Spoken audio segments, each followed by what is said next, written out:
Something strange is happening on Amazon. Amazon used to be getting 500,000 new seller registrations every year on Amazon, but it has slowly and continuously just declined. And now here we are in 2023, 24, and 25, where we are getting fewer new sellers joining the platform. So did the Amazon gold vein just disappear? Not at all. That's the strange thing. Amazon's business is bigger than ever. In 2024, it is reported that they did close to $740 billion in GMV worldwide. But in 2025, they're estimated to be up to $800 billion, an increase of 8%. TikTok Shop, a darling of the new e-commerce industry, they did $31 billion in revenue. Amazon's growth last year is nearly double that. Think about that. Amazon basically bolted on 2 TikTok shops of revenue on top of their already huge marketplace. Yet fewer new sellers are there. Interest in learning how to sell is down. So if selling is at an all-time high, why are new sellers slowing down? Is this a post-COVID slowdown similar to other industries? Or has something fundamentally changed about the Amazon marketplace? Something is happening with the Amazon marketplace and a shift in what it means to sell on Amazon. So Amazon is killing it, but fewer sellers are getting involved. What's the problem here?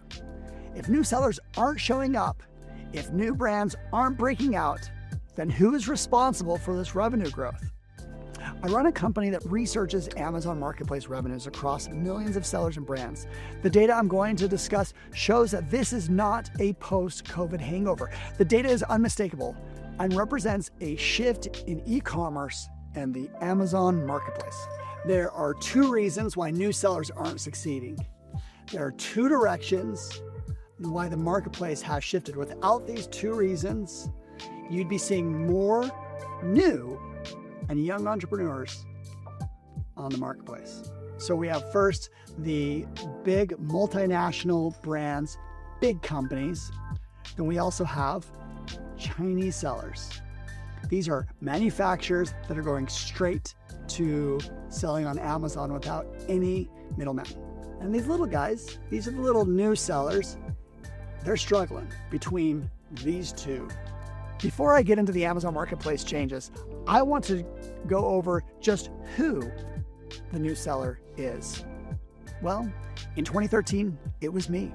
My brother and I took the family department store and created our first sales on Amazon. We worked our asses off and took that business to do over $65 million of revenue in a single year. We hired over 100 employees and became a top 10 Amazon seller. Not small anymore. Or the new seller is my cousin Chase. He saw that pickleball was emerging. He placed his first order from a manufacturer in China and within a year decided to quit his job and become a full-time Amazon seller. Leaving a stable job in the insurance industry isn't what he had expected. Amazon sellers, they are entrepreneurs. They're chasing a dream of financial independence. For hundreds and even thousands that get over the $1 million mark, they achieve this. While small mom and pop shops were pressured by the internet and went out of business, here on Amazon, a new opportunity arrived. For a decade, going from 0 to 1 million was accomplished by so many. The demand on Amazon was something Americans have craved, and in the process created one of the largest new business ecosystems ever created. Is this dream still possible? Yeah. It's possible, but it's slowed down. Those sellers who arrived here in pre-COVID are taking the lion's share of the gains. The newcomers, they've got to fight tooth and nail to make it. First to change the marketplace, big brands, big sellers. The big are getting bigger.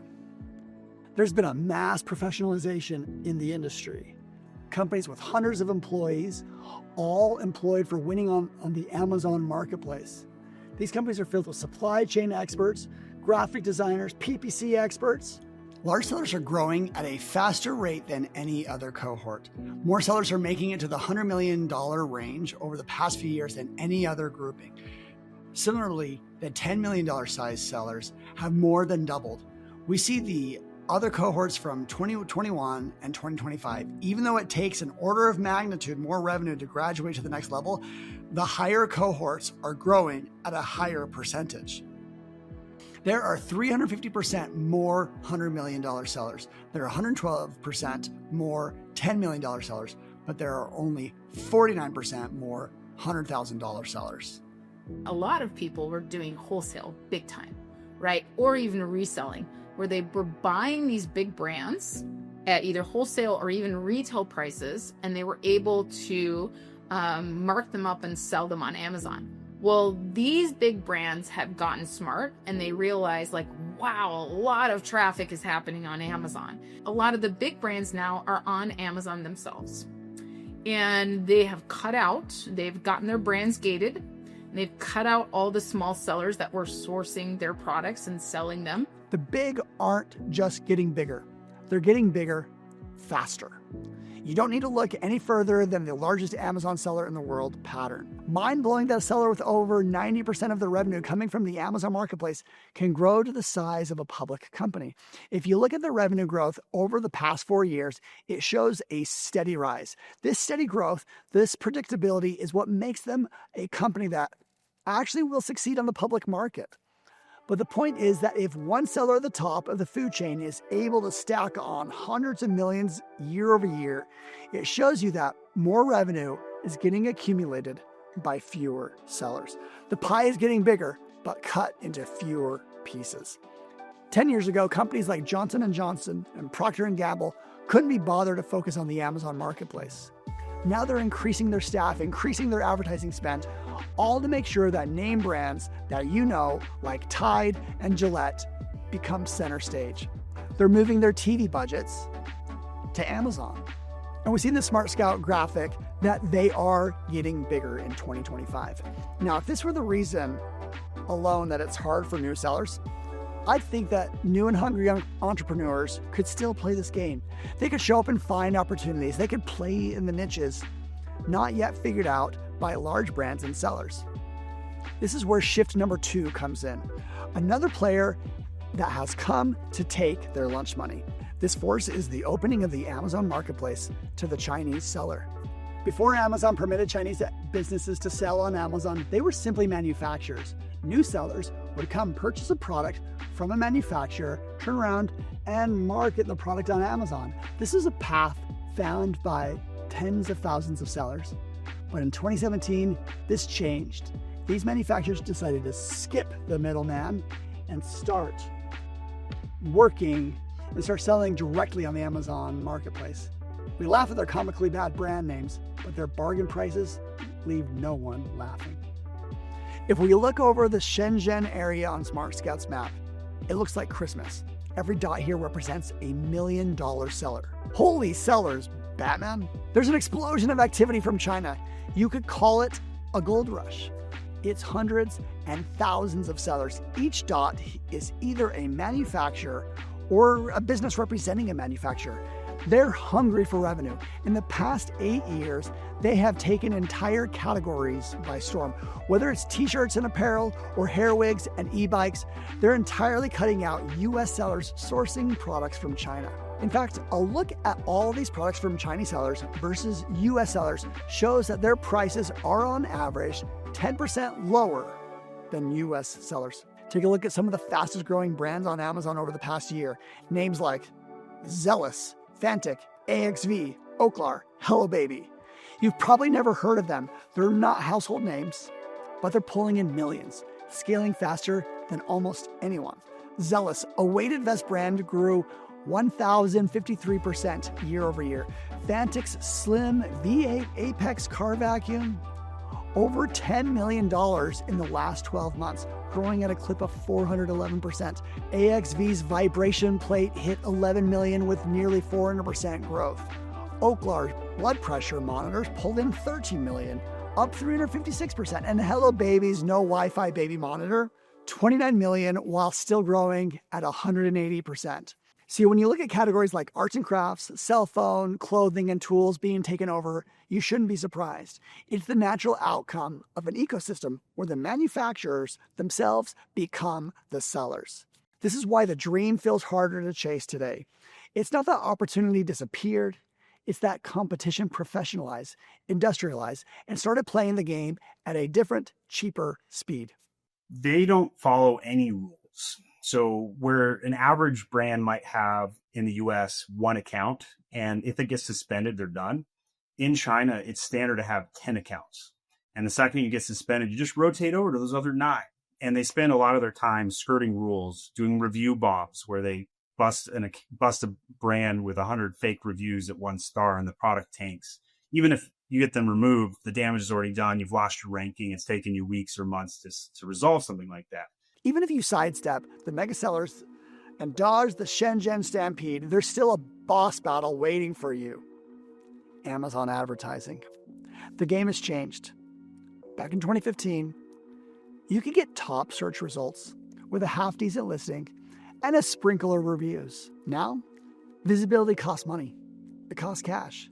It costs us life-savings amount of investment to make it. Amazon has built a full-on pay-to-play casino. Just look at Amazon Ads revenue curve. In 2019, their ad business made $12.6 billion. By 2024, it grew 400% to $56.2 billion. That's not an add-on business anymore. That's one of Amazon's biggest profit engines. Small sellers aren't just fighting for a booth at the farmer's market. They've got to get on the Super Bowl. The Ad Badger numbers for 2025 put it in painful perspective. Average cost per click, $1.04. Average click-through rate, just 0.47%. So you're paying for a lot of people just to scroll right past. Conversion rate, 10%. And the average cost of sale, 29.4%. Do the math. Sellers are spending roughly 30 cents of every dollar on ads just to generate sales. That's not extra. That's just surviving. Many sellers have 50% of their sales or more relying on Amazon's advertising to get them those sales.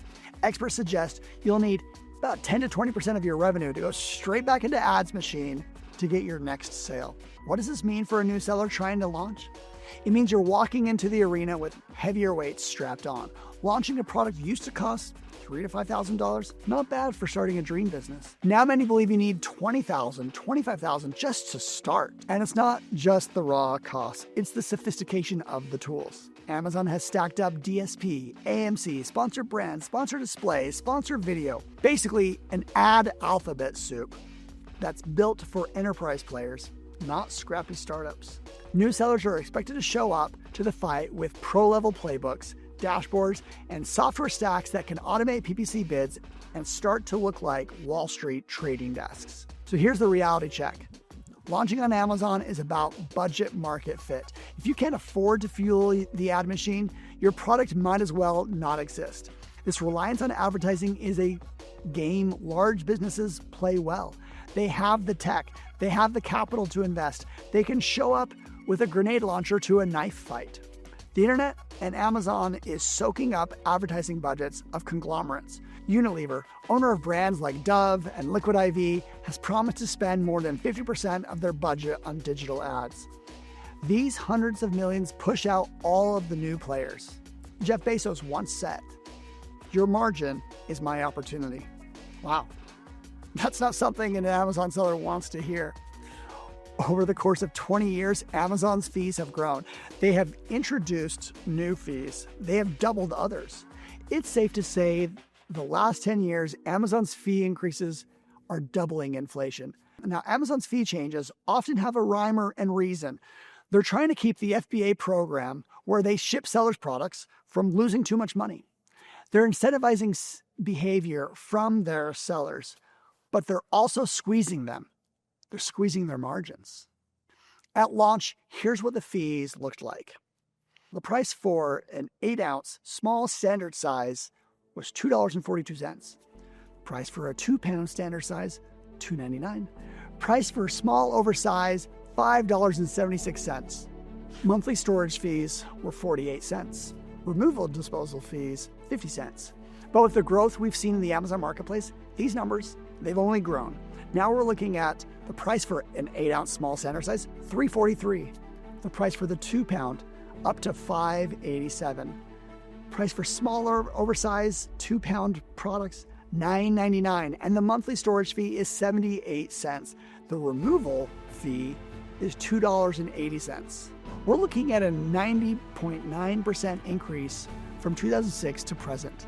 Just for reference, inflation is about 51% in that same time. So this facade of the side hustle or get rich quick Amazon seller is exactly that, a facade. Just having a product listing and seller's account doesn't mean you'll be profitable. Having a good offer doesn't mean you'll be buying that yacht anytime soon. As well as you are doing, fees are murdering margins. So to really make money, you have to scale. So let's say you figure out the margins. You've got a supplier, you've got the great pricing, and a grand slam hero image. You're set up to absolutely kill it. But what happens? You launch your product in what you think is a new growing niche, and then it turns out you're ranked number 37 in the subcategory. With as many sellers as there are, even that is lucky. So you survived the fees, you've muscled your way through the saturation. What's left? Strategy. Here's the issue you're dealing with. Are you building on Amazon to squeeze out of every last cent of profit? Or are you using Amazon as a launchpad for something bigger? Retail shelves, D2C, maybe even wholesale distribution. Because the truth is, the best brands don't live and die on Amazon anymore. They treat it like a storefront in a larger empire. They don't obsess over every percentage point of margin inside Seller Central. They build brands that can stand outside of it. And for the ones that do stay Amazon-centric, their advantage comes down to operational ruthlessness. Listing optimization at scale. Not just one polished listing, but hundreds. Each A/B tested, keyword stuffed in the right ways and monitored weekly. Compliance mastery. Understanding hazmat flags, restricted keywords. And Amazon's ever-shifting rules isn't optional. It's survival. Sellers who ignore this end up with suspended listings and stranded inventory. Process over passion. Winning on Amazon today isn't about being in love with your product. It's about being in love with your system. The winners have operating procedures for everything: review generation, returns handling, ad optimization, catalog hygiene. So here's the hard pill. If your strategy is just finding a trending product and launch it, you're already dead in the water. The only way forward is either build a true brand that transcends Amazon, or become a machine that plays Amazon's game better than anyone else.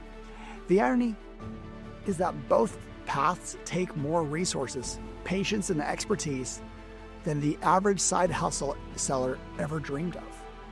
This death of the new Amazon seller, it's not the literal end. I mean, new sellers are popping up all the time. Products are still moving. Customers are still shopping.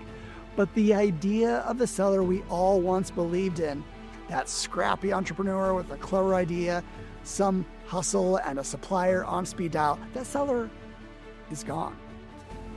The Amazon seller of 2013 could stumble into a winning niche. They could become a bestseller without paying Amazon thousands in ad spend. They didn't have Chinese sellers to worry about. Today's marketplace belongs to giants with headcount, budgets, and systems. It belongs to Chinese factories selling direct, undercutting prices with logistics pipelines that a solo entrepreneur can't hope to match. It belongs to Amazon itself, raking in billions from ads and fees that quietly suffocate margins. But here's the flip side. Markets don't shrink forever, they evolve. The same forces that make Amazon brutally competitive also create cracks. There's gaps in categories, unmet customer needs, overlooked niches where hungry entrepreneurs can still thrive. The winners of the next decade won't be fast copycats. They'll be the ones who combine operational ruthlessness with brand building vision. Because Amazon isn't going anywhere. It will keep growing. The scrappy sellers of yesterday have given way to corporations and factories. The question is whether the next generation of entrepreneurs will find new pockets of gold or be left wandering through the ghost town.